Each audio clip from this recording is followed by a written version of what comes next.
ಒಬ್ಬ ಆಂಟಿ ನನ್ನ ಹತ್ರ ಬಂದು ಒಂದು ಬ್ಲೌಸ್ ಹೊಲ್ಕೊಡು ಅಂತ ಅಂದ್ರು. ಸರಿ ಆಯ್ತು ಕೊಡಿ ಆಂಟಿ ಹೊಲ್ಕೊಡ್ತೀನಿ ಅಂತ ಅಂದೆ.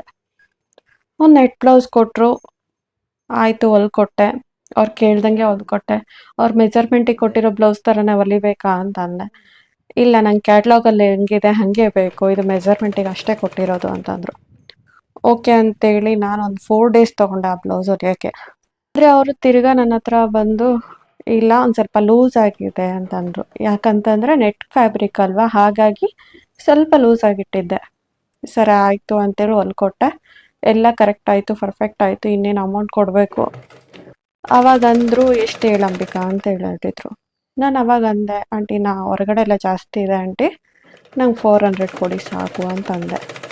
ಅವರು 400 ಅಂತೇಳಿ ಬಾಯಿ ಮೇಲೆ ಬರಡಿಟ್ಕೊಂಡು 120 ರೂಪಾಯಿ ಕೇಳಿದ್ರು ಒಂದು ನೆಟ್ ಬ್ಲೌಸು. ಅದು ವಿತ್ ಕ್ಯಾಟ್ಲಾಗಲ್ಲಿ ಹೆಂಗಿದೆ ಹಾಗೆ ಹೊಲ್ಕೊಡೋಕೆ ಹೇಳಿದರು. ತುಂಬಾ ಬೇಜಾರಾಗೋಯ್ತು.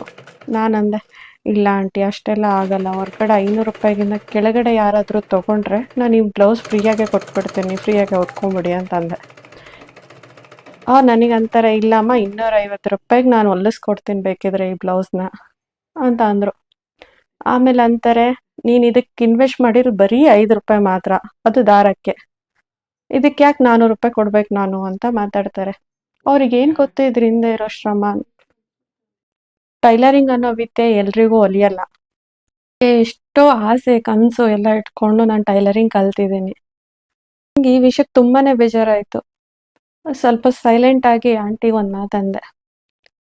ಆಂಟಿ ಇವಾಗ ಎಕ್ಸಾಮ್ ಎಲ್ಲ ಬರೀತಾರಲ್ವ ನಿಮ್ಮ ಮಕ್ಕಳು, ನಾನು ಎಲ್ಲರೂ ಎಕ್ಸಾಮ್ ಬರೀತಾರಲ್ಲ, ಎಷ್ಟು ರೂಪಾಯಿ ಇನ್ವೆಸ್ಟ್ ಮಾಡಿರ್ತೀವಿ ಆಂಟಿ?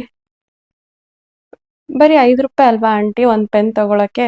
ಒಂದು ಪೆನ್ ತೊಗೊಂಡು ಎಕ್ಸಾಮ್ ಬರ್ದಿರ್ತೀವಿ, ಹಾಗಂತೇಳಿ ಎಕ್ಸಾಮ್ ರಿಸಲ್ಟ್ ಎಲ್ಲ 5 ರೂಪಾಯಿ ಪೆನ್ನಿಗೆ ಕೊಟ್ಬಿಡ್ತೀರಾ? Aunty silent ಆಗಿಬಿಟ್ರು. ಅಷ್ಟರಲ್ಲಿ ಆಗಿರೋ ಅಮೌಂಟ್ಗಿನ ಮೇಲೆ 50 ರೂಪಾಯಿ ಬಿಟ್ಟರು.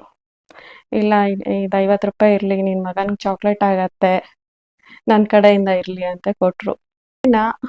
ಒಂದು ತುಂಡು ಬಟ್ಟೆ ಹಾಗೆ ಕೊಟ್ಬಿಟ್ರೆ ಹಾಗೆ ಹಾಕೊಂಡ್ಬಿಡ್ತಾರ ಮಾಡಿ, ಅವ್ರಿಗೆ ಬೇಕಾದಂಗೆ ಅಲ್ವಾ? ಆ ಕಲೆಗೆ ಬೆಲೆ ಕೊಡ್ಲಾರ್ದೆ ಬರೀ ಇನ್ವೆಸ್ಟ್ ಮಾಡಿರೋದು ಬರೀ 5 ರೂಪಾಯಿ ಮಾತ್ರ ಅಂತಂದ್ರೆ ಬೇಜಾರಾಗಲ್ವಾ? ಆಗ್ತೀವಿ, ಅವ್ರ ಬ್ಲೌಸ್ ಹೊಲ್ಕೊಟ್ಬಿಡ್ತಾರ. ಇದಕ್ಕೇನು ಅಂತೀರಾ ಕಮೆಂಟ್ ಮಾಡಿ ಪ್ಲೀಸ್.